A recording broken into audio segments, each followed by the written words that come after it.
In that case, pursuant to Governor Baker's March 12, 2020 order suspending certain provisions of the Open Meeting Law, General Law, Chapter 30A, subsection 18, and the Governor's March 15, 2020 order imposing strict limitations on the number of people that may gather in one place, this public meeting of the Town of Bolton Board, this public meeting of the Town of Bolton Conservation Commission is being conducted via remote participation.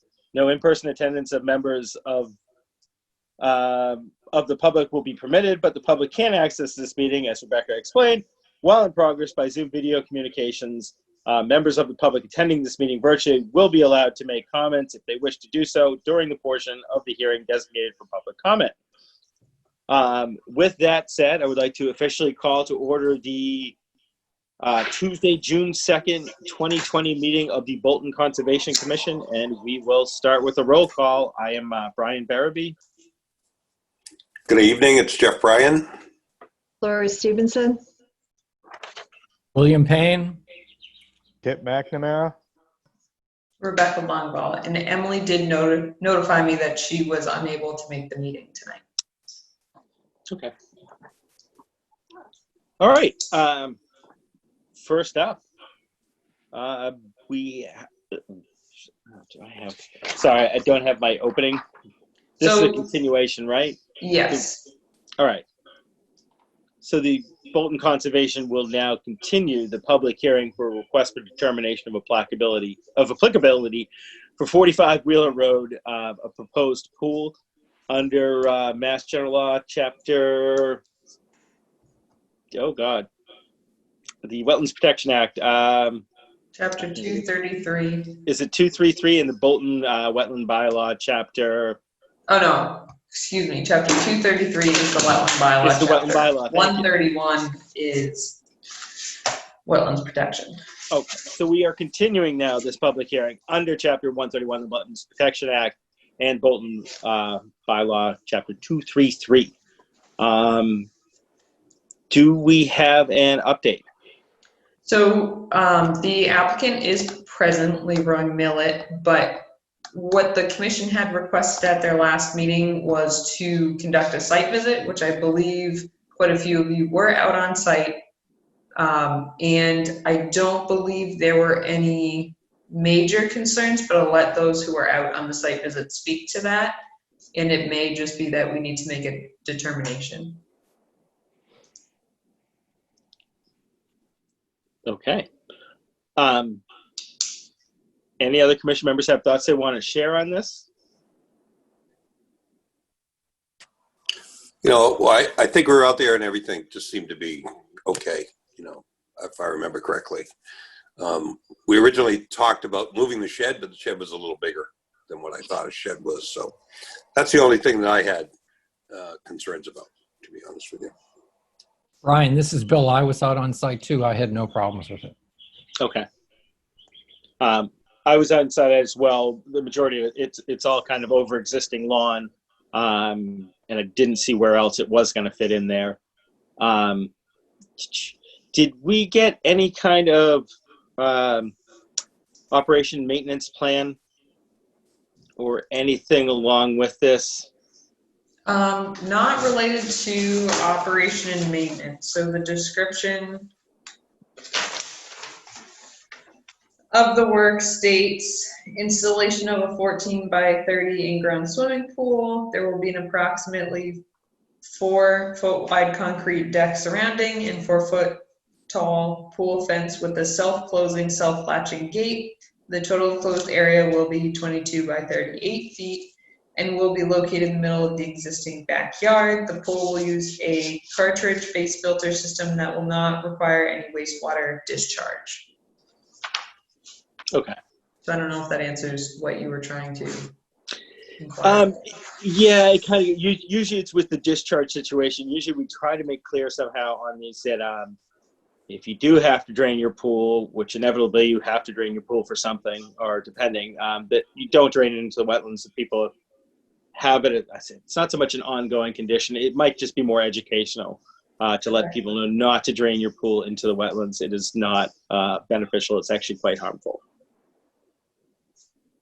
So would you want to add that as a condition, or you're just stating? We could do that as a condition. It's probably helpful to put it in as a condition.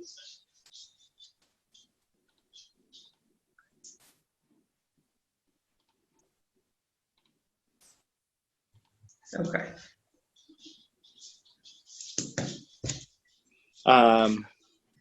Okay. Well, Rebecca, did you have any thoughts on this? I didn't, like I stated, was familiar from the last time we were out on the property where there was some tree removal. And it's over an existing lawn. The majority of it is outside of the jurisdictional area.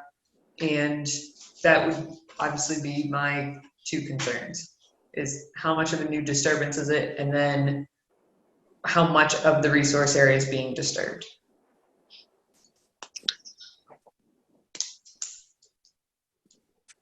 I mostly saw it that it was just lawn. Maybe there was like an inch that went into the buffer part of it, but it didn't look like it didn't look like it was going to be much of a issue. It was all lawn. It was all done. Everything seems to be smooth enough. But I did have a question. What do they do if they are close to the wetland like that and they have to drain the pool in the wintertime? What do they do with the water?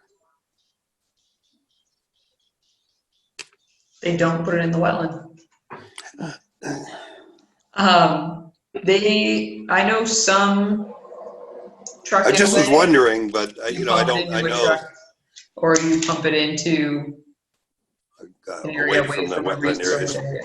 Well, they could pump it down the road because there was down in the driveway or something. Now I understand. I understand what you're talking about now. Yeah. Okay. That was just a question. Yeah, good question.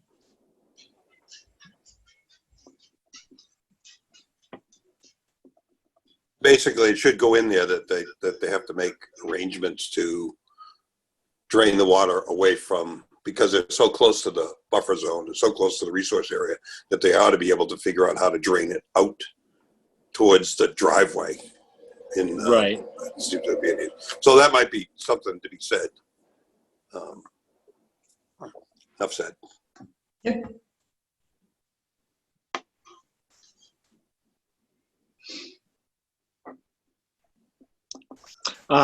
Is there anybody here from the public to comment on this? I'm not seeing any. One moment though. Oh. Nope. Okay. Unless anybody has any other comments, I'm going to go ahead and make a motion that we close the public hearing for request for determination of applicability for 45 Wheeler Road. Do I hear a second? Second. All those in favor, and let me pull I'll go in a row here. We'll do the aye for in favor. We'll start with Jeff Bryan, Aye. Kip McNamara, Aye. Lori Stevenson, Aye. Bill Payne, Aye. and I am an aye as well.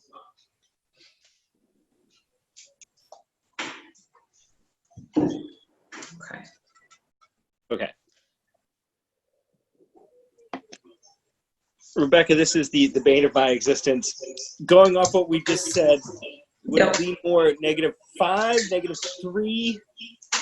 So because you would like to add that condition specific to any drainage or wastewater outside of the resource areas, I would say it's a -3, because that's what establishes a portion of the work is within jurisdictional area, but it is not going to cause an adverse impact, and it also allows you to add that condition. Okay. In that case, I'd like to make a motion that we have a -3 determination for the request for determination of applicability for 45 Wheeler Road, with the following additional condition: that any future pool drainage or wastewater must be pumped or removed away from the wetland and not into the wetland. Second. All those in favor? And we'll go down the list again. Jeff Bryant, Aye. Kip McNamara, Aye. Lori Stevenson, Aye. Bill Payne, Aye. and I am an I as well. Thank you. Okay, thank you, Leroy. I will have that drafted for you. So I will draft that. You'll probably receive it in the mail either this weekend or early next week. And you should be all set. And then I'll be able to sign off if there's a permit waiting in viewpoint for that. Okay, that sounds good. Thank you very much. And Okay. I'm happy to comply with not draining it in that direction if and when the time comes. There's a high and dry area towards the north side that's, the opposite direction of that if we had to, that's fine. So, Okay, excellent. Thank you very much. great. Thank you. Thanks, Leroy. Bye-bye. Thanks.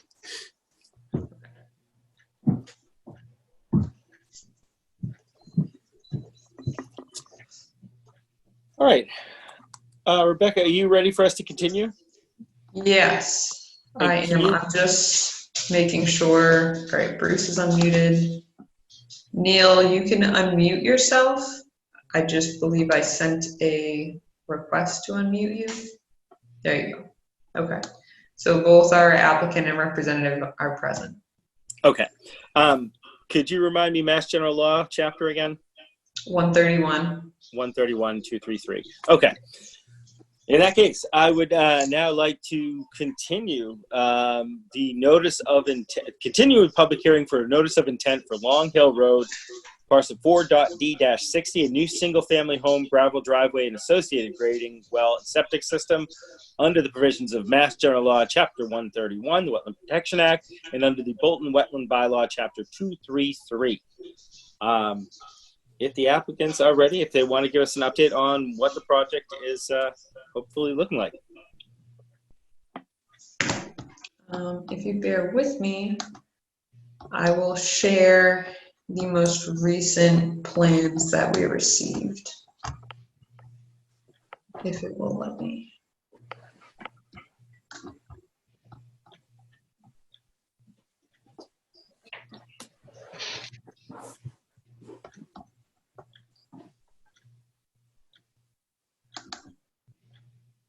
Oh.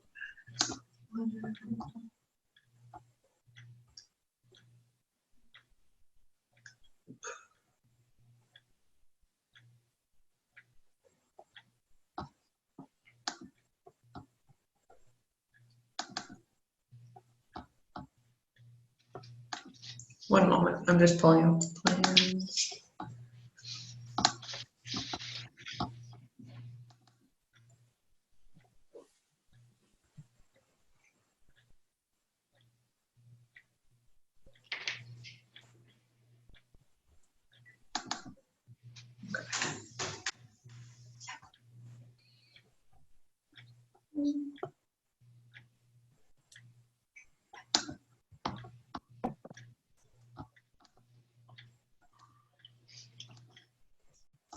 Okay, so Neil or Bruce, do you want to just explain what we are looking at here? Yeah, I'll go ahead and give you a quick rundown. I'm just trying to zoom in a bit There here. we go. Okay. So we had the previous meeting about, I don't know, about 3 or 4 weeks ago, at which time there was some discussion about revising the house, and the homeowner was considering revising the house location and shape. So this plan reflects the new house location and revised driveway locations. The sewage disposal leaching system, the trenches that are between the house and the road, they've remained the same. Okay. So the bottom left side of the screen is where the driveway comes in existing now it's an existing gravel driveway. It's going downhill towards the proposed house and actually continues on in between two man-made ponds. The house now is oriented and designed in a way that allows the driveway to kind of go around from the back of the house and then into the garage at the right rear corner of the house. the majority of the house is outside the 50-foot buffer zone. There's one corner of the garage that is within. We've pulled all the work that was previously proposed outside of the 25-foot no disturb zone. We've also moved the well closer to the house and further from the wetlands than the previous design. We were asked to look into possibly moving the existing gravel road that goes between the ponds further away from that pond on the left. When we looked at that a little bit further, there's two very large mature oak trees just to the right of the existing gravel driveway beyond the siltation barrier. They're kind of in a more of a gray color, not the boulder black, but it didn't seem logical to go ahead and remove those nice mature trees to move the existing gravel road 10 feet or so. So we've shown those trees and we're not proposing to move that driveway. We did have a proposed infiltration trench on the left side of the driveway between the driveway and the pond, which we removed because there was some concern that we were doing more activity close to the road. So there's just a little bit of grading going on there, but we've removed the gravel stone infiltration trench in that location. The driveway that goes around the back of the house and in between the house and the pond, where it's kind of hatched in there, we kind of have like a hatched brick pattern in there. The goal is that the applicant's open to doing some type of pervious surface there, such as pavers. So it's not pavement, which would be then sending the water directly towards the pond. So we thought that would be a good option to keep that pervious. And that's an existing disturbed area right where the driveway and the house is now. For those that saw the site walk, there's some piles of material there. Definitely disturbed over the years when this was an active gravel pit. So there are some large boulders that we will use to build up the driveway so it's at the correct elevation to go into the garage and retain it from any more work going into the 25-foot buffer zone. You point to the garage? The garage is, yeah, right there, correct. Okay. So, and then there is a small driveway that comes in the front of the house between the leaching trenches and the house. It's basically enough for one car. That will be surrounded on both sides by poured concrete walls because there's a slope coming down from the leaching trenches towards that driveway. And then there's a retaining wall on the house side of that to retain the fill so that we can put the septic tank and pump chamber in that location. So it's in between the driveway and the house. Yep, the tanks are right there. And it'll, Board of Health requires the tanks to be at least 50 feet long. So that location meets that requirement for the Board of Health. It is a pump system, just like we had discussed last time. So there'll be a force main that goes under the smaller driveway in front of the house up to the leaching trenches by the road. So, much has changed in the sense of the driveway near the house and the house itself. But it's a very unique site. I mean, again, it's 27 acres. This is really the only buildable portion of the property. The leaching trenches are 100 feet away as required by the Board of Health. So we're trying to do a best fit given the unique characteristics of this site with the steep slopes and the man-made ponds at the bottom. So I guess with that, I'll turn it back to the chair. Okay, thank you. I sadly was not on this site visit. I'd love to hear from some of the members that were on this site visit if they have some questions or what they saw. Sure. So I was on the site, myself and Jeff were on the site visit, and our summer intern for volunteer.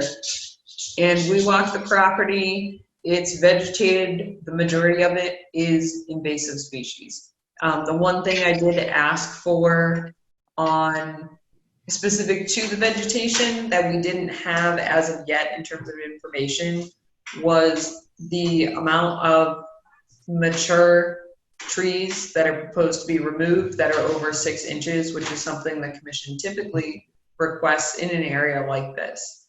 I was concerned with obviously the amount of work within the 75-foot adjacent upland resource area.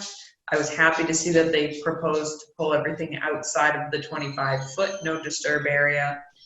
Additionally, I wanted to look at the proposed mitigation areas. Again, a lot of invasive species, so it needs mitigation from the invasive species for sure, regardless of if there's construction going on or not. Additionally, there were clearly berms and piles of fill that were there for many years, but again, the invasive species have taken it over. Regarding the mitigation area proposed on the slope, my concern was that you're disturbing an area that is fine otherwise. The area where they're proposing the mitigation, actually the understory is bare, which is a little odd, seeming as the other areas have small seedlings of maple, and they have jack in the pulpit. They do have a ground cover, but in the area, in the steepest point of the property, they are proposing mitigation there, which it looks like it could use it. The other things I was looking at on site was looking at these plans, where the proposed pervious areas would be. And of course, looking at areas to mitigate the runoff towards the pond is beneficial, which they've shown on the plans. The other concern I had was the pond in itself, and I asked Bruce to provide us with just information that basically supported exactly what we knew, and that these 2 ponds had been utilized for aquaculture in the past and therefore qualified for a Chapter 61 agricultural use. So that's something that had been mentioned, but I needed the documentation for support of that. But on site, I mean, it's obviously a previously disturbed area years ago. The vegetation has grown in, so it's not like there's significant runoff or erosion in a heavily degraded site, aside from the invasive species that are quite literally all over this area. There is a cart path right where they did the septic testing, so I'm really not concerned with the septic placement, because to be honest, that worked outside of our jurisdiction anyways, but it's also in a dry, relatively flat area. And my concern is just the slope, the amount of work proposed within the resource area, and then just, of course, under regulations, they have to provide full mitigation for any work within the resource areas.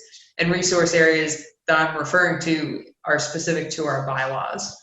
So I think it may be beneficial if we're provided that calculation, so that the commission can more clearly understand that. And if you could calculate, or you may already have the number, Neil, the amount of square footage that's being disturbed within 50 feet, or within the 25 to 50 foot, and then the 100 to 50 foot areas, just so that it's clear for the commission. But outside of that, like I said, I think they have provided mitigation on their plans. They are trying to infiltrate at locations instead of letting it run off and then infiltrate.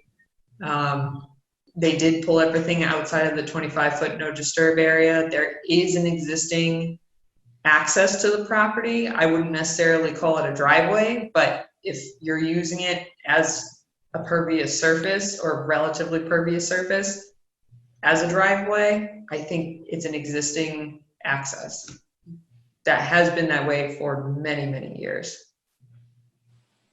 So I don't know if Jeff has anything to add. Pretty much sums up what I was thinking. The only real question I had was, and I think you talked about it, was where the septic is higher than the pond. So, I mean, it's all that is filtered out by the time it gets, you know, all coming up from the basins will be pumped up to the Right. leaching field, right? And that's not going to end up affecting the pond water or any of the other stuff where it is, because it's higher than everything else. I'm just That's higher and it's 100 feet away, so, I- well, and as groundwater. and as Rebecca said, it's not in our jurisdiction. So I just was wondering about it. So that's Yeah, pretty much. There are a lot of invasives there, and the other thing was how many trees are going to be taken away and all the rest of that. But I didn't have any. I think Rebecca said it pretty clearly.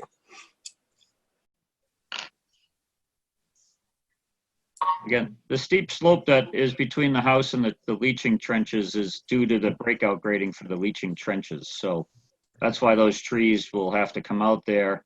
And that's why we're doing some new plantings on that steep slope to help stabilize it and to get some more vegetation back in the area. So Yep. Yeah, excellent. we can't plant directly on top of the leaching system because Yeah. we want to make sure that the the roots of large vegetation don't get into the pipes. Yeah. So.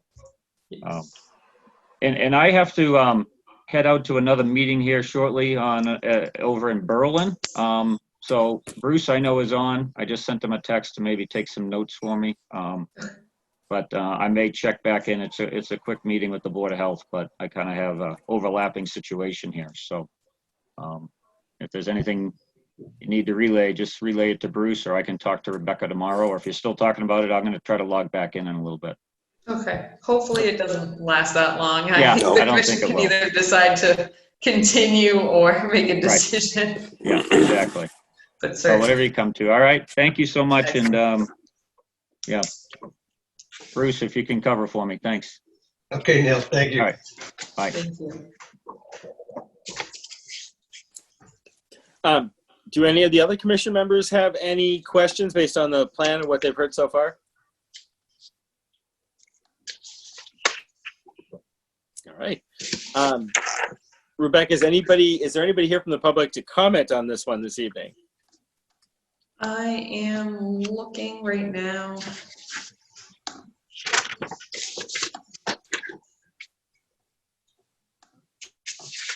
I see no chats and no raised hands. So trying to think what's the best way to do this. Usually we do have in the past asked for the number of mature trees that are getting removed to see a plan that basically says how many trees are going to be removed. And I know you also asked Rebecca about the total square footage of disturbance. Yep, and then the calculation of the total disturbed area and then the mitigation for that resource area. Yeah. That said, those are things like I said, we normally like to get. Would it make sense to continue so we could try to get that information? You could also make, I suppose, like to hear from other commission members, we could close and wait to get that information, then vote next meeting. But I'd almost prefer to leave it open just in case that information leaves us with other questions or problems, or we have some thoughts on the mitigation area. And just a point of a technical point, you can't accept more information or discuss once it's closed. So if we close tonight, we can't even accept that as part of the file. Gotcha. Yeah. All right. In that case, and again, I'd like to hear from everybody else too. If the applicant's willing, I would probably ask that we continue pending getting that information. But I think it would be worth letting Neil know as well that unless something comes up in the next few minutes, that we didn't have too many questions on the plans as they exist. Any major changes or major concerns that anybody saw? I think that's correct. Because what I'm hoping is if we do continue it so we can get this information that, next meeting we'll be able to close relatively quickly. and not spring any new concerns on them unless we see anything now, really.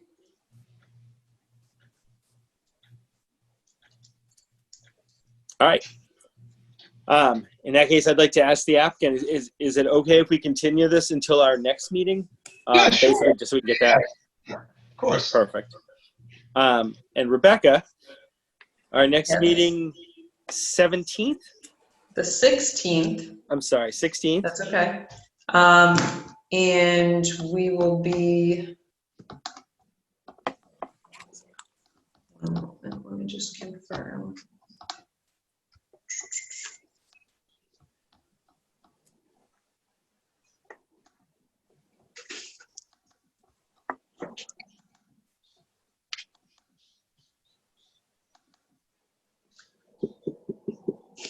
It would be at 7:15. 7:50. Be our next open slot. Okay. So I think those are the only two things that we are looking for, right? The tree removal and then the full square footage of disturbance along with a mitigation plan, an updated mitigation plan. Was there Yeah, any? so the point of mitigation, it's for the calculation, not for the plan. So they've submitted the plan, but what they need to also show evidence for is that they're fully mitigating the disturbance to the resource area. Okay. Which they should have those calculations since they've proposed the plan. Yeah, and I again, I'm just kind of trying to do a summary so when we contact Gail, we know he knows exactly what we're looking for. I think those were the two things. There's nothing else. All right, no other comments at this time? Don't believe so. Okay.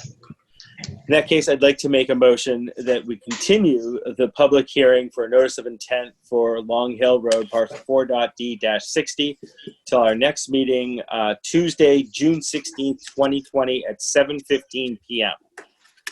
Second. All those in favor, and I'll go down the list. Jeff Bryan, Aye. Lori Stevenson, Aye. Kip McNamara, Aye. and Bill Payne. Aye. I'm an aye as well. Excellent. Thank you so much, Bruce, and I'll be looking forward to getting that information. Will do. We'll see you in a couple of weeks. All right, thank you. We'll see you. All right, everybody. Have a good night. You as Take well. care.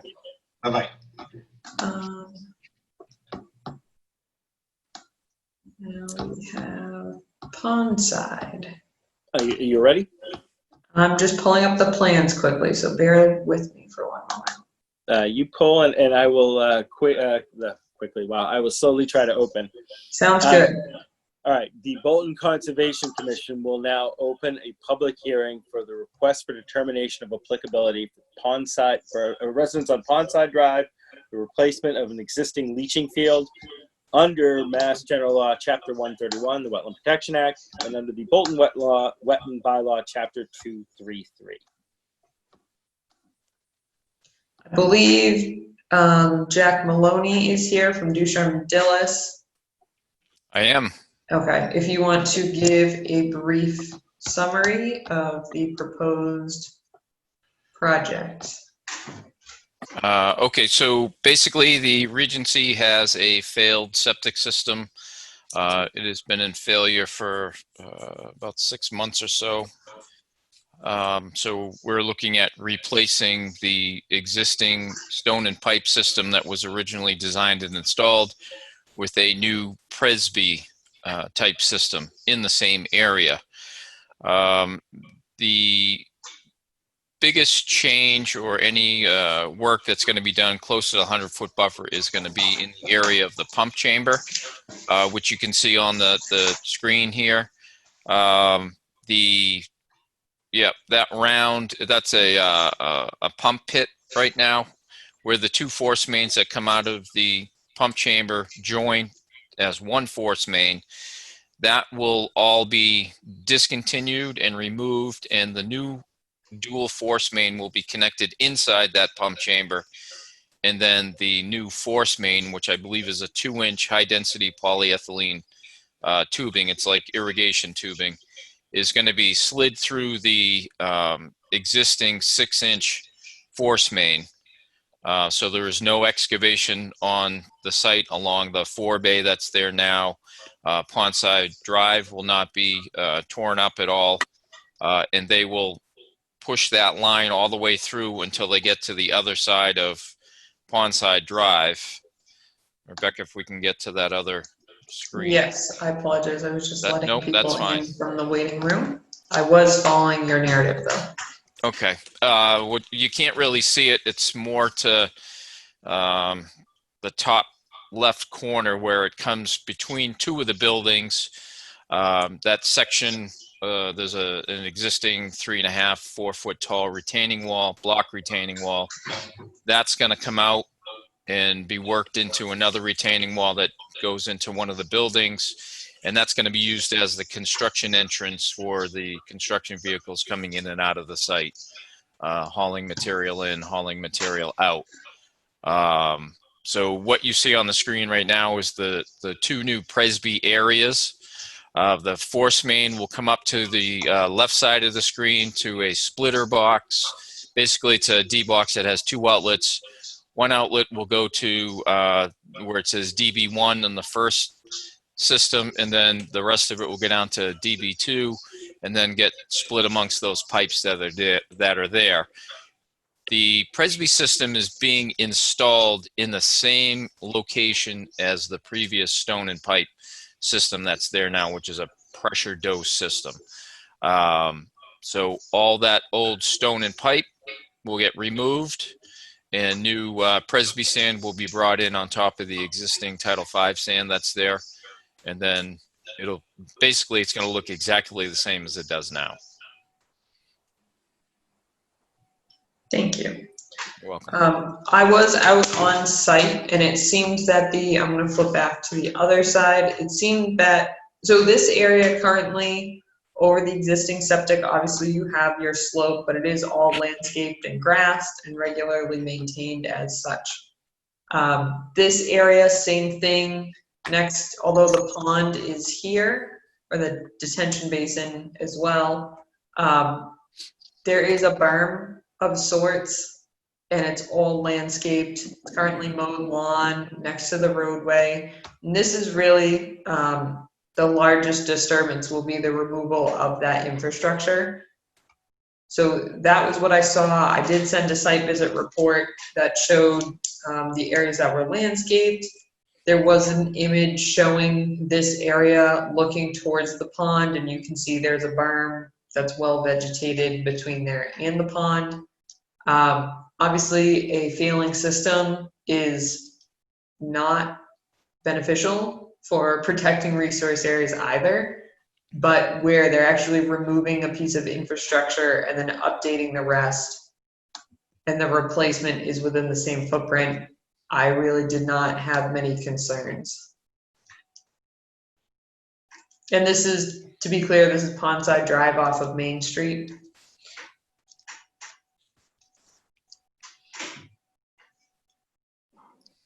Right. Any other commission members have any concerns regarding this one?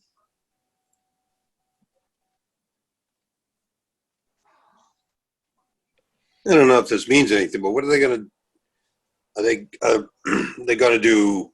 What are they going to do with the existing sewage while they're repairing this? They're going to be pumping it. We did back in the beginning of the year. We did water records that came out of the existing public water supply versus the pumping that was going up to the leaching field. We wanted to make sure that there was not a leak in the tank. Yep. So the system is designed for just under 10,000 gallons a day, and they're actually using about 5,500 gallons a day. Oh, okay. So in the meantime, while all that work is being done in the pump chamber, there will be a pumper there pumping down the septic tank, I would imagine, on a daily basis to make sure that, whatever work they're doing in there is being taken care of. Okay. This is just an interesting question. Nope, that's fine. So I'm wondering.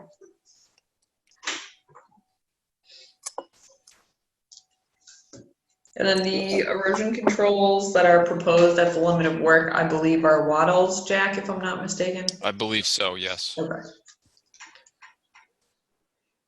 I haven't been out there in a while, but it would seem like if I'm remembering the slopes out there, that would seem sufficient to me, Rebecca. I'm curious your thoughts. No, I was comfortable with that. Like I said, if that berm had not been there, I'd be less comfortable with the work and the erosion control, et cetera, and I'd ask for something a little bit more in depth, but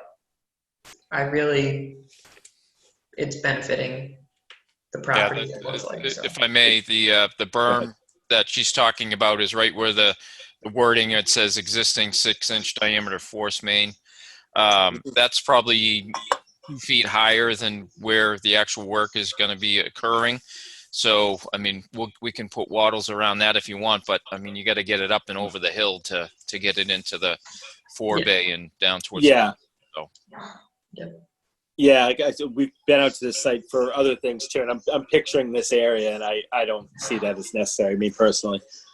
All right, are there any members of the public here to comment on this? Let me see.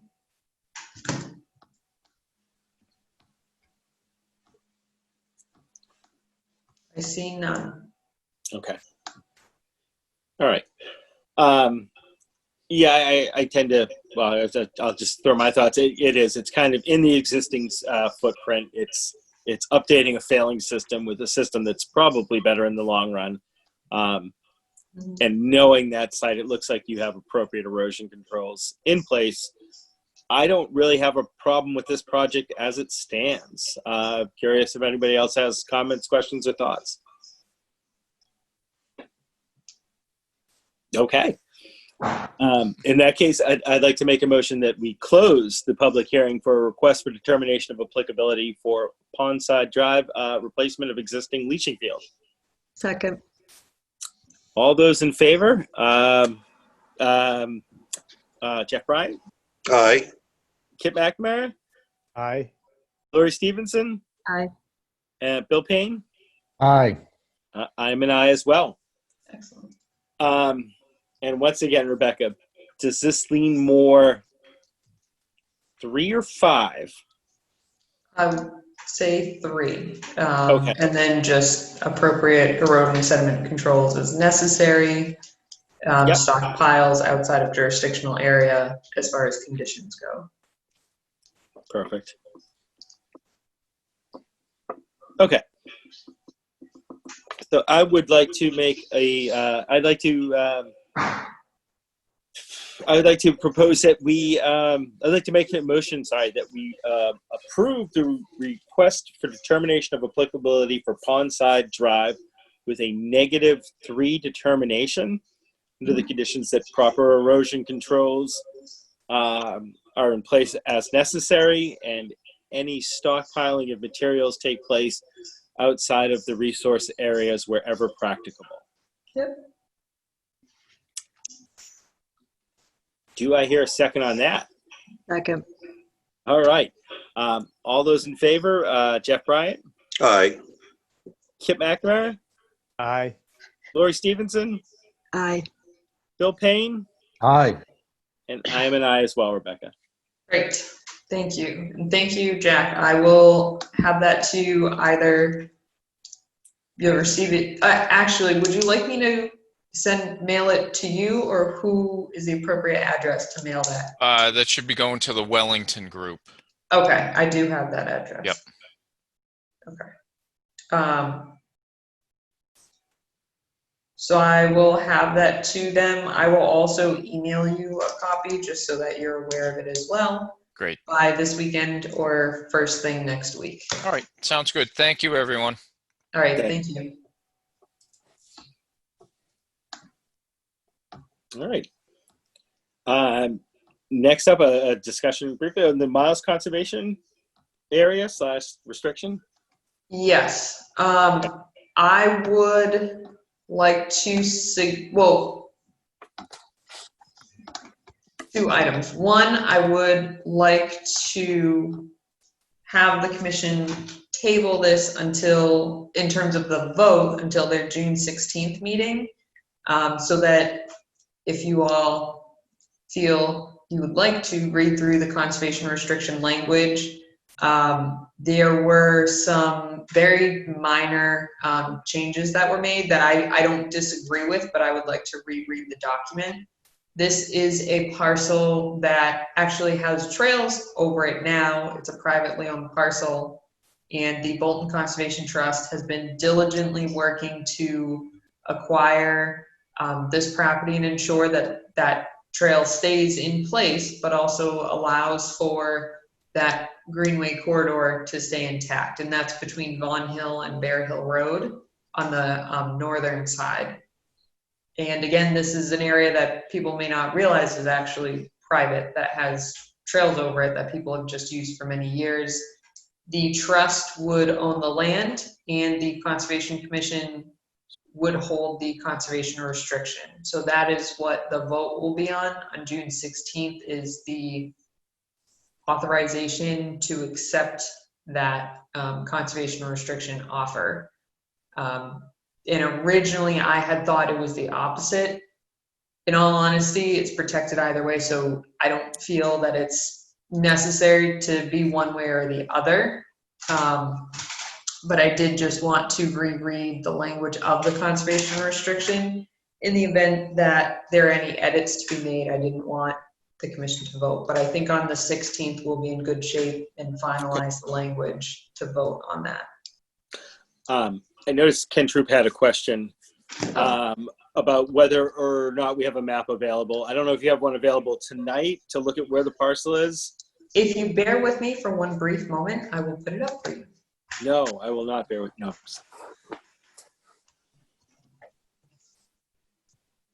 And while she's doing that, just for the other commission members, I don't have a problem with holding over this vote for 2 weeks, as long as it's not going to throw anything, mess up any ongoing discussions or anything. I have no problem waiting 2 weeks just for us to see that final wording and have a chance to read through it. I think it may be beneficial just if the commission, and we don't have to roll call or anything, but if the commission would just say whether or not they feel they have an interest in this versus a formal, just so that they can relay to the property owner that yes, the commission is interested, but we just want to review the language again. If that is the case. Yeah, I mean, and again, we don't need to roll call. I can speak for myself that yes, I am very interested for a number of the reasons that Rebecca mentioned earlier, not the least of which is that we do have existing trail systems going through here, and it would be nice to actually get it under some sort of town ownership or conservation management. I don't have a problem with it. I think it's a great idea. I appreciate the work that the trust has done, and I'm happy to move forward with it. Okay, so I'm going to try to do this. I apologize. It's right here.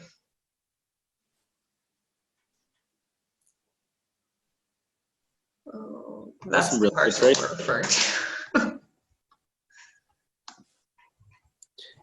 Yeah, I would be 100% in favor of it. Okay. And again, it's just a question of going through that language, but I don't have any problems or any objections to it. Okay, thank you. All right, so I will relay that to them. I hope, Ken, this addresses what you were inquiring about related to a map. Yeah, I think so. Okay. So it's the middle of those brown parcels? It's the area I just highlighted in blue. Yeah. Okay. Oh, Yes. right up there. Okay. Yep. Okay. I see. Thank you. Yes, no problem. Thank you for asking that. Okay. That's it for that item. I was going to say, if there's no other existing questions right now, we can absolutely table this vote, and we will take it up again on June 16th. Okay. Thank you. And I will send that language again, so between now and then, commission members can review it if they so choose. Otherwise, I will be reviewing it again, obviously, and just double checking again, it was just a minor change, but I didn't have the time to really look at it in as much detail as I would have preferred to.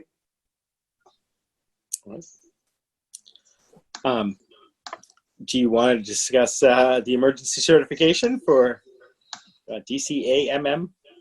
Yes, we can do that. So as you all recall, the state owns a property off of 4 Bushmill Road that is abutting the Taggart parcel that we are working to acquire, and a private property currently in chapter, and the Conservation Commission property along 4 Bushmill Road. The dam was having some seepage come through. When DCAM, the state agency, went out and assessed it, they determined it was because of the level of water. They applied for emergency certification.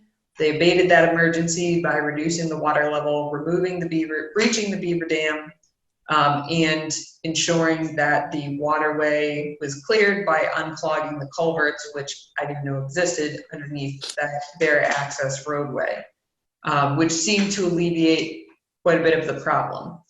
Part of that emergency certification required them to file a notice of intent for a permanent solution. When they relieved the seepage issue, it abated the emergency, but it also required them to have an individual and a staff person out consistently on site. And going into the summer, they felt that they would not be able to keep that amount of consistent staff on that property due to the other needs of their other properties. So they, after speaking with myself, DEP, Office of Dam Safety, the first call we had together, Office of Dam Safety was reluctant to issue an emergency order, but then weeks later had issued a letter stating it's a low hazard, but it does need to get done. Therefore, we had also previously talked about routes of filing a notice of intent for any continued work in the interim. In addition to that, we could also issue an enforcement order, which is a tool to utilize for that, even though people tend to not prefer that route just because of, I guess, the inclination that you've done something in violation.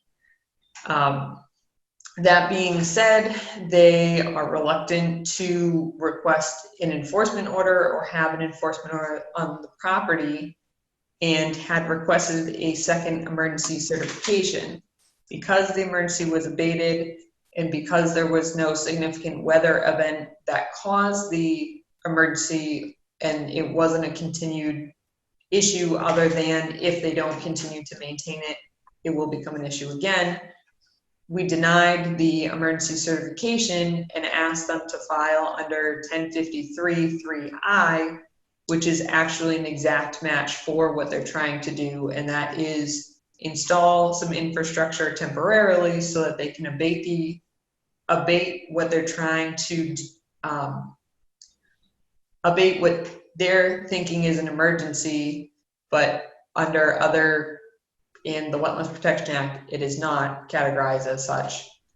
So we are still wanting them to file, waiting for that filing, but they just can't they can't do it under the emergency certification. What are they trying to do ultimately?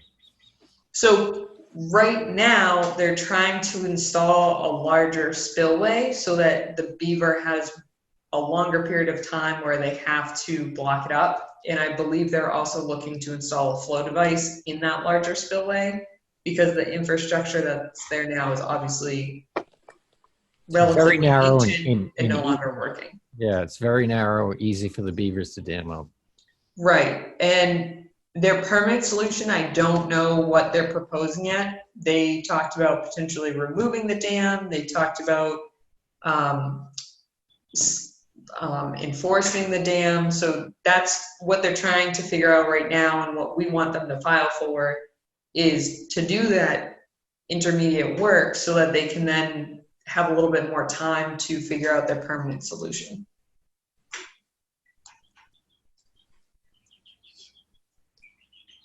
Do we have input into what the permanent solution will be? So they'll have to file with us. And at that time, we can review what their plans are. We can ask them to assess the ecological value of it. We can ask them to assess the hydrological impacts to whatever they're proposing. So ultimately, yes, we do have a period of regulatory review on that project once they figure out their permanent solution. And even this intermediate solution, they, like I stated, they have to file under 1053-3I, which would allow them to do this work, but just, again, condition it appropriately under the Wetlands Protection Act and our local bylaw. So is there coming to a determination as to what their final solution is? Do we have any input into that, though? Yes, so they would have to file again with us. And whatever they're proposing, we have input into that. So what do you feel their final proposal will be? Do you have any idea? I don't know yet. Like I said, they've talked about looking at it in a way that they're enforcing the dam, in a way that they're removing the dam. So they have to look at costs as well. They have to look at liability and things like that. But both will be before the Conservation Commission because both are jurisdictional. Okay.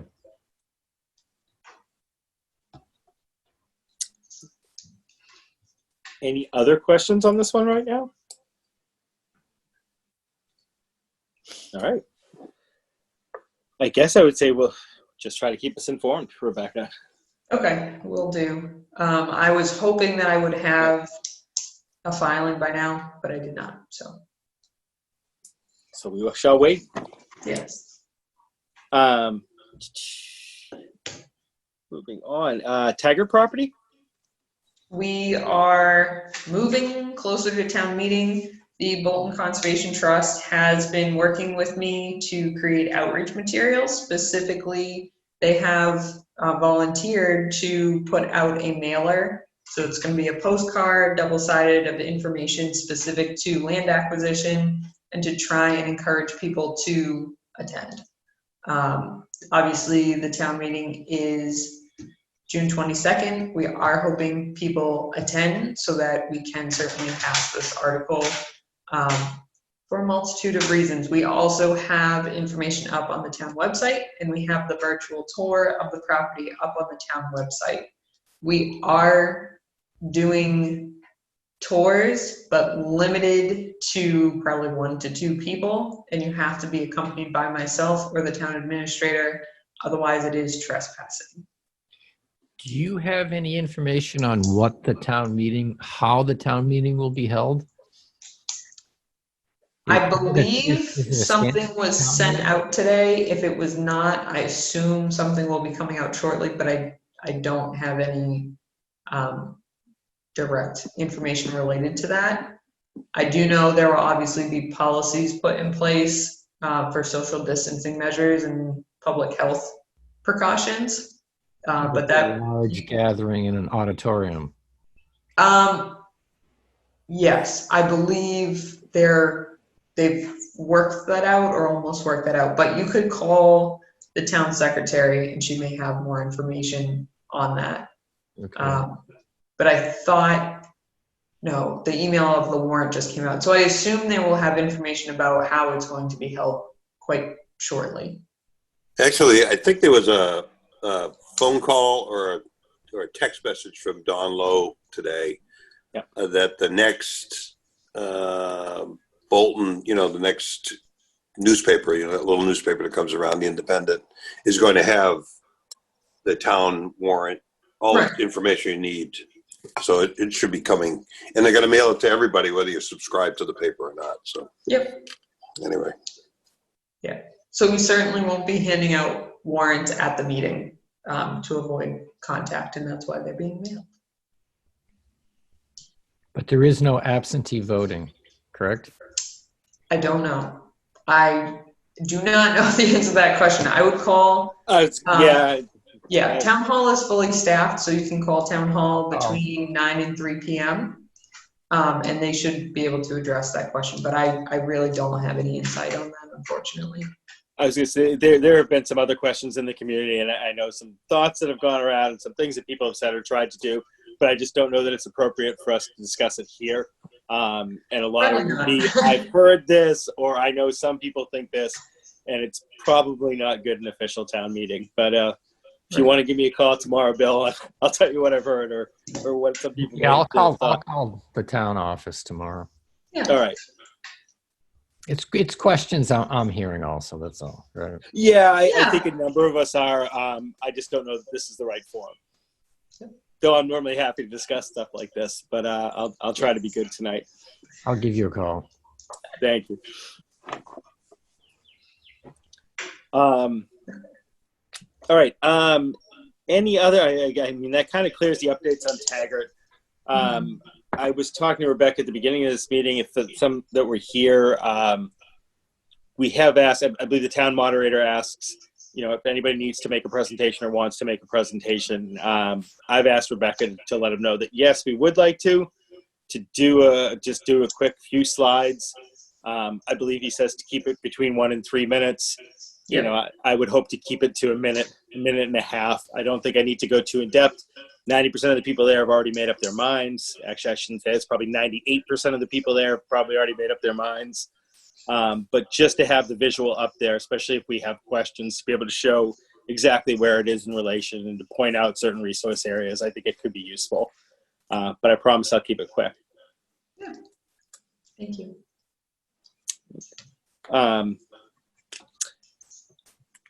Oh, wow, we're up minutes. Did everybody have a chance to read the minutes that Rebecca had sent around?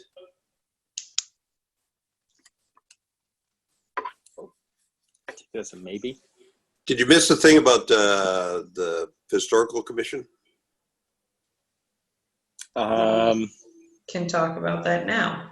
Yeah. Let's get it. So, and I know Martha left, I guess. I guess. So Martha reached out to me at the beginning of the week. Actually, she called over the weekend and asked very generously if she could post a bronze plaque at the Fifeshire Conservation Area that is a historic plaque. So I'm still going to review the language for it, but it's basically the story of the property, the history of the property, and when it was donated to the town, and from who. And they were proposing to put it, if you're looking at the Fifeshire entryway, we have the stone pillars. It would be on the right-hand side stone pillar at about eye level. I think and they have an individual who would install it who has experience with this. My only question to her was, we just repaired the pillars. I don't want to cause damage to the pillars. She explained to me the process that it's installed and the individual who does it. And I don't think it will be an issue. And I think it will be a nice addition to highlight the property and the importance of it, not only for its historical significance, but for people who don't know the story behind it. It'll be nice to be able to have that at the forefront. And Martha just entered the meeting again. Let me see if she's unmuted. Martha? Hi there. Hi. Hi, Martha. I was just addressing your question and your proposal. And what I was stating is that what you were proposing is the bronze plaque. That's your historical, from the Historical Commission, and it would be fully bronze on the right-hand side stone pillar. And it's going to tell the history of the property and when it was donated to the town, and about the family that used to own the property and ended up donating it to the town. Right. Yeah. So I just finished the summary, so I didn't know if the commission had any questions or not. I'm sorry, I went out for a while because I thought I had to wait for a lot more lists in that item 6 on your agenda. Yes, that's okay. And by the way, the size that is being preferred for this plaque is 15 by 12 or 14 by, it's going to be bigger than our regular ones, 20 by 14 or 15 by 12. They sent us 4 different sizes at the company that makes them. Okay. So As- the commission has seen the text? Nope, I have not seen the text. I know you had described to me what the text would say, but I haven't. Yeah, I sent it about an hour before the meeting, so I'm sorry it was so late. That's okay. Do they want to hear it? I have a draft. It's up to the commission. Yeah, I mean, I wouldn't have, I mean, Or do you want, we can It's also, hard for us to- I can send it to you as well. Yeah, you could If send it to them. Martha's emailed it to yeah, me. no, I think that would be fine, honestly. And again, I guess I'll comment first. Yeah, so long as the language on the sign isn't incendiary in any way, which I highly doubt it will be. I'm a sucker for these historic signs. I love them. And honestly, I think it only enhances the conservation area. I don't think it takes away at all. I think it's in an appropriate place, and I think it just enhances the conservation area and adds the town in a positive way. I wouldn't be opposed to it, again, as long as the language fits. Thank you. Rana Balco and the Historical Society helped with the language, and of course our historic properties survey. It was kind of tricky. There were a lot of fifes. And they were all named Williams. Yes. That I believe. Any other commission members have thoughts, comments, concerns about this? All right. Rebecca, would it help for us to take a vote on this? That would be great, just to Okay. further memorialize the decision. Okay, so based upon the discussion we had, I'm going to call for a roll call vote of the commission, with a yay vote being that yes, you are in favor of the Historic Commission installing this plaque at our Fifeshire Dam property, and a nay vote being that you are against this. If I can, I'll go in the same order, try to go in the same order and start with Jeff Bryant, Hey, Kip McNamara, Yay. Lori Stevenson, Yay. Bill Payne, Yay. and I'm a yay myself. Great. Thank you very much, and thank you, Martha. Yeah, And thanks, thank you, and Martha. of course, Very nice. selectmen also have to approve this location. too. So I will send a memo to Jenny and our town administrator, Dawn, just so that they know that the commission has already voted on this and that they did not have an issue with it. And I'll Okay. send you the update drafts too. That would be wonderful. Thank you. Thank you. Yes. Okay.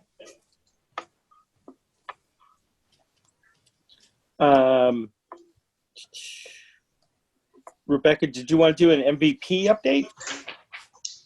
Sure. So our MVP program for the planning portion is coming to a close. We will be finalizing the report, and it will be up on the climate adaptation website before June 30th. And June 30th is the end of the planning grant timeline. And we will before next Thursday, because the MVP action grant is June 11th, we will be applying for the regional application with Harvard and Devon's for the planning and assessment project that you had previously authorized and endorsed. So it's very exciting that we already have a project in mind that will further that. But in the meantime, just for those who are interested, the climate adaptation page on the town website under the Conservation Commission is where you can find any and all information specific to that. And they'll be utilizing information from that MVP report for the master plan. Great. Yep. Thank you. Did people have a chance to look through the minutes? I assume that's a maybe. Did anybody have any problems with the minutes as drafted prior to this meeting? All right, Nick. So in that case, I'd like to make a motion that we approve the minutes from our was it May 5th, 2020 Yes. meeting as submitted at this meeting. Second. All those in favor? Jeff Bryant, Aye. Kip McNamara, Aye. Lori Stevenson, Aye. Bill Payne, Aye. and I am an I myself. Great. Thank you.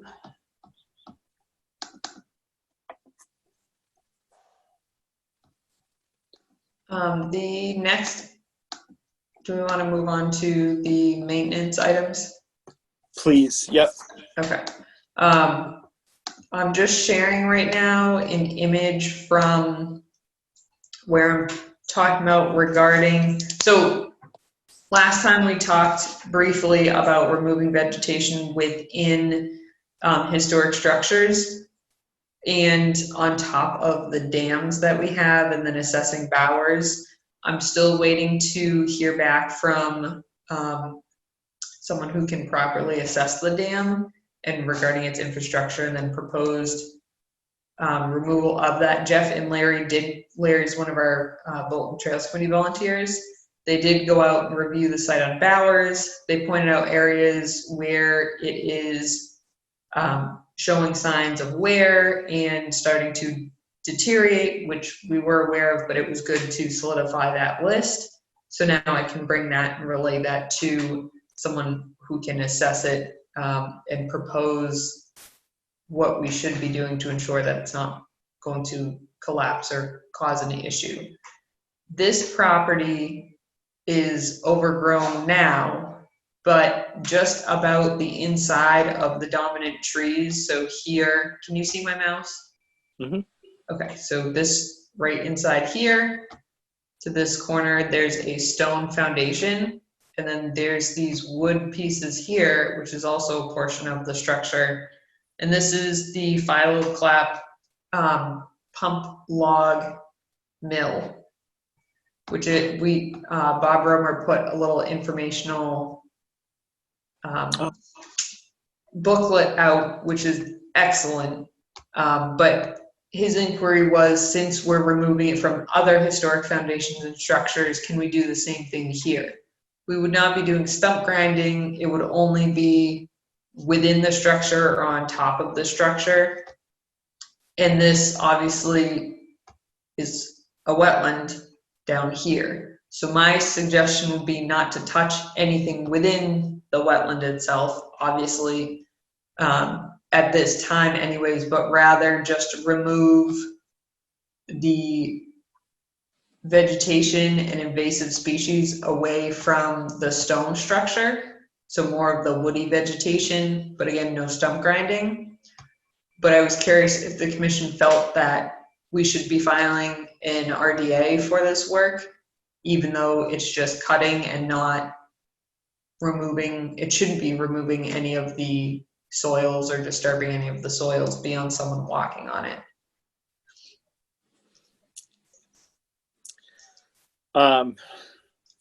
I could be convinced either way. I could almost see it as trail maintenance.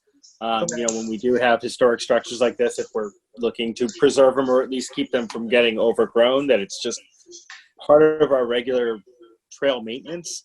And therefore they wouldn't need to submit, especially for this project. I can see it, but I'm not sure if that's bad precedent. I'm curious what others might think on this one.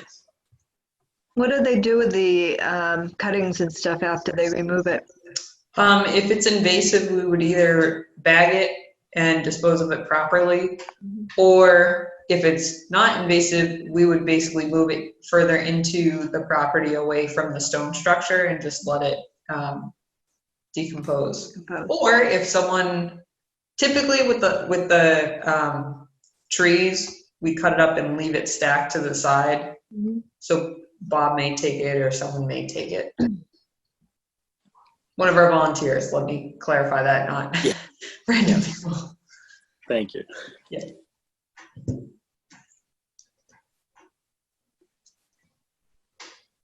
This is over at Bowers, right?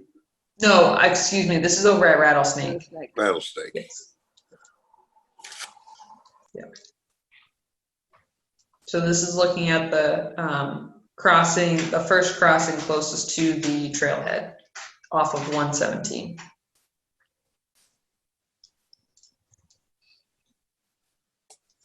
Lori, did you have another comment you were starting to make? Well, my only comment would be, do we need to delineate where they don't remove things? Yes, and I can certainly do that. And what my suggestion would be to the commission is obviously stay out of the wetland resource area, which I can look at the vegetation and see where that line is for this specific small foundation. And if they're proposing to do any cutting, or if we do find any invasives within the wetland resource area, obviously we'd have to come back to the Conservation Commission and file. But I don't think that will be necessary.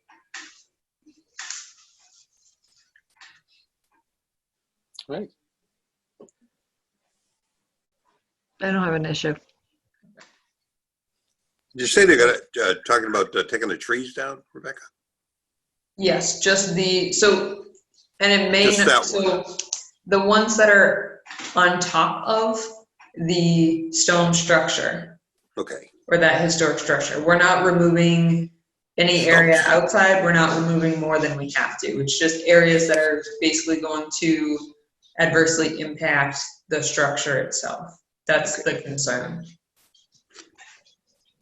Thank you. You're welcome. Okay. So unless anybody opposes, I would say to do just that, to go forward with it as trail maintenance under the guise that if you're going to need to make an incursion into the wetland area, that in that case you would come back and refile. But for what they're proposing to do, I would call it trail maintenance at this point, or conservation area maintenance. Okay. When are they doing it? So That's probably as soon as possible. Mhm. Or I can tell them to wait until the end of summer when it's more dry, which is Well- typically what, go ahead. Yeah, my only concern is, the lower vegetation I don't have an issue with, but if they're taking trees down, they're obviously the stuff is coming down. I don't know. I always have a problem with, you get nesting birds up in those big trees this time of year. Is it better to do once the tree removal itself, is it better to take that down at a later date? Just remove the understory at this point? Yeah, that's a great suggestion. I'll definitely utilize that. And honestly, we could probably even wait until winter to remove the larger trees. Right. And that way you're not disturbing any kind of lower vegetation at that point that it's going to fall on that we weren't going to be removing. Yeah, I think that's a great idea. Yeah, those are excellent points. Good point. I agree, 100%. And being out there one time with a tree down where there was a great big wasp's nest that we didn't see that happened to sting the living daylights out of it, I think that it would be better to be able to look up into the tree without the leaves there to make sure that it's going. And I'm sure Bob Roma would agree with that too. So it's not a big deal. Yeah. But we can get the lower vegetation out of there, as quickly Yeah. as possible. And I'll mark and delineate that extent of removal so that there's no encroachment, and there's no overzealous cutting of that area.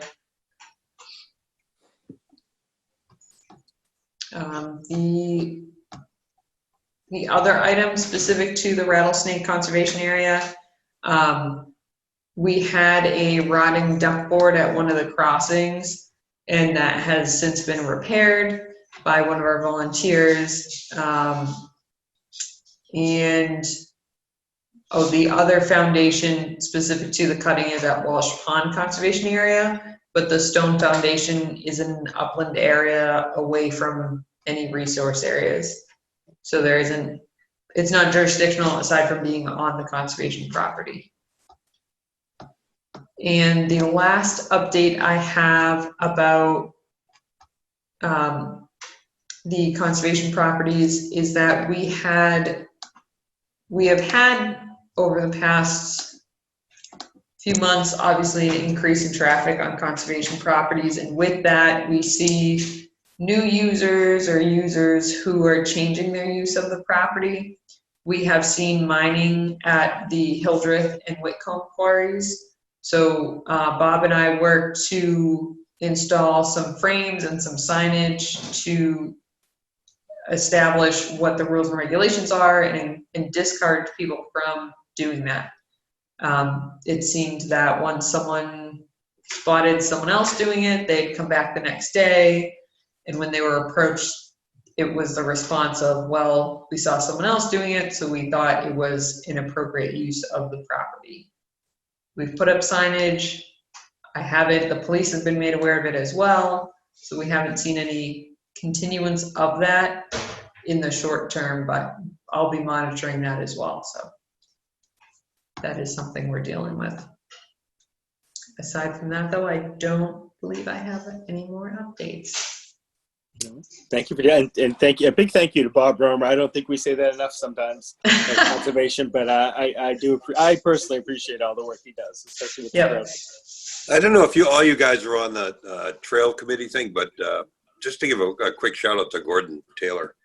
I mean, he went through and did a big job on the maps. They have a PDF out there that we're editing for typos and things like that, but it's just an incredible job he's done on updating the maps and getting them into the hands of the Conservation Commission and the Trails Committee as opposed to the way it was before. Really looks good. And, I don't know if we got to pat him on the back. I suppose he likes to be patted on the back and slapped upside the head as well. But from a distance. I don't know if you've seen it. Yeah. Social distancing being what it is. But it just is an incredible job. I can't imagine how many hours he's put into this. And it's just amazing to me. Anyway, enough said. Yeah, you definitely beat me to the punch on that. I was going to wait until we had the final review of it, but I 100% echo what Jeff said. It's just amazing to me what he did with this whole thing. And if anybody would like that hasn't seen it, it's not part of the Trails Committee. I'm sure we can get a PDF over to you that I've been reading and looking at that you might like to take a look at. But enough said. Sorry, I didn't mean to take your thunder, Rebecca. No, you didn't. I was just, in my mind, I was like, Gordon, and then I thought, well, wait, but no, I think it's completely acceptable, and I think we should acknowledge it because of the immense amount of work. You should at least buy him a beer or something like that. I know. We're still recording, Jeff. Yes, I know. We'll have a roll call vote on that. Maybe next time we'll take a roll call vote on what we are Trails Committee members, which is a lot. Okay. Anything else? Any fun and interesting mail? Nope. We do have 2 RDAs we will be addressing on the June 16th meeting, along with all else. Aside from that, though, nothing fun aside from we do have, like I said, a new volunteer who is using her volunteer hours for an internship for college, which is great. But she's basically just helped me out with trail stewardship, and she is looking into the southern portion of the Bolton Loop Trail so that we can solidify and formalize that or propose areas to focus on acquisition as well. Does she have a name? Oh, I'm sorry. Her name is Brianna Carlisle, and she is majoring in environmental science and is hoping to have a focus in oceanography, but is up in the air about her focus, really. Well, welcome, Brianna, and thank you. That's wonderful. Thanks. Yeah, she's doing a great job. Okay. If we don't have any other updates or anything outstanding, good. I would like to make a motion that we hereby close the June 2nd, 2020 meeting of the Bolton Conservation Commission. Jeff Bryant, what do you think about that? Seconded, baby. All right. All those in favor, Jeff, I'll let you start this one too. Aye. All right, Kip, Aye. Lori Stevenson, Aye. Bill Payne, Aye. and I'm an aye as well. Rebecca, again, thank you. And anybody who's watching, thank you for watching. And we will see you in 2 weeks. Great, thank you. Take care. Good night, folks. Bye.